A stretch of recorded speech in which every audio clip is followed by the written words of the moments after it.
All right, guys. So I want to talk about why the scale is actually lying to you. And so let me explain what I mean by this. If you've been trying to lose weight and you weighed yourself and you're like, I've truly been sticking to a calorie deficit. I've been tracking my calories.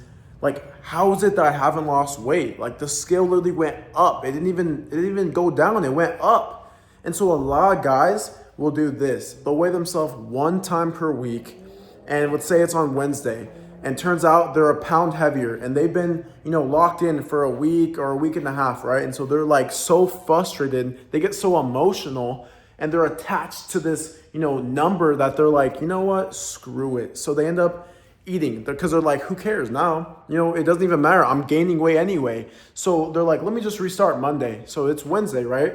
Let me just restart Monday. So they overeat their calories all the way up until Monday, and now they're 6, 8, 10 pounds heavier because they, went all drama. But the thing is if you were to have weighed yourself, all the way up until Sunday, you would have kept weighing yourself, or even until Friday, just a couple days later, weighed yourself again and then weighed yourself again and kept trying to stick to that deficit. And not like, saying that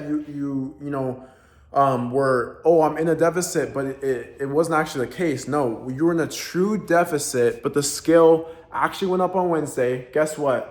What usually would happen if you really were, eating the calories you said you were, you'll be down. You would have been down weight by Friday. What if you were down 2 pounds from the original weight? Then it changes things. Then it's like, oh, now I'm so happy. I'm so motivated. Oh my God, I lost 2 pounds already in my first week. But because you overreacted and you got so emotional because of that one data point, now you're up, 8 pounds. And now you have to restart. And this happened to me so many times. But that's because you don't understand how the scale works. The scale fluctuates, and if you don't know what that means, it goes up and down. Even with people who are completely locked in, like my client Junior, I've never seen someone so dialed in on calories. Like he literally genuinely stuck to a calorie deficit consistently for 2 months, and he lost 27 pounds. Like that's not like a fluke or anything. It makes sense that he was truly in a deficit. And even him, when he would weigh himself daily, it would fluctuate. It would still go up and down when he was like super locked in. And so if you're, overeat your calories one day, then you're locked in for the next 3, it's obviously going to fluctuate even more. But the thing is that you need to realize that the scale fluctuates from sodium intake. It fluctuates from stress. It fluctuates from the last time that you ate. It fluctuates from how much water you drank, your sleep, all these things that you don't even take in consideration.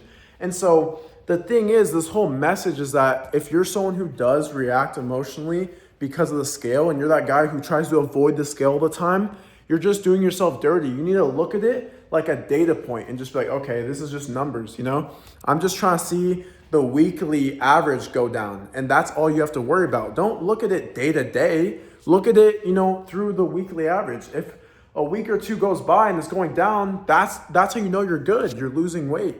But the thing is that people don't do it like this. And, it's something that genuinely can change your results if you take my advice. So I would say, I would recommend 3 days, multiple days, at least 3 per week you're weighing yourself. But honestly, just to get over the emotional aspect of it, I would do it daily. Do it daily and see. You'll see that, oh, I really stuck to a deficit. And, the scale went up and then it went down and went up and down, but eventually it went down. And so you start to see, oh, okay, it's not just weight loss that the scale goes off of.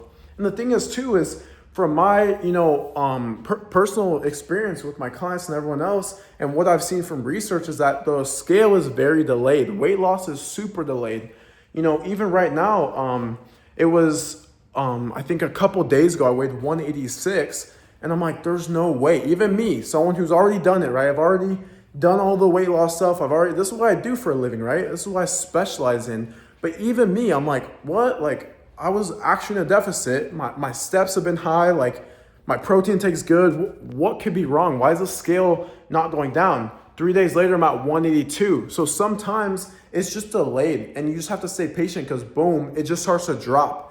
I looked it up and there was like some study called the whoosh effect. And it basically explained what I'm talking about, where, it will just kind of chill even though you're actually doing the reps, and then boom, it drops suddenly. So Sometimes it's like that one picture where you're mining and you're really close to that diamond or that gold. They're like this close. All they have to do is break through that last piece of dirt or rock and they would have been there, but they stop short. And that's the same thing with the scale. And so last thing I'll leave you with is stop reacting so emotional to weighing yourself and instead do it at least 3 times or daily.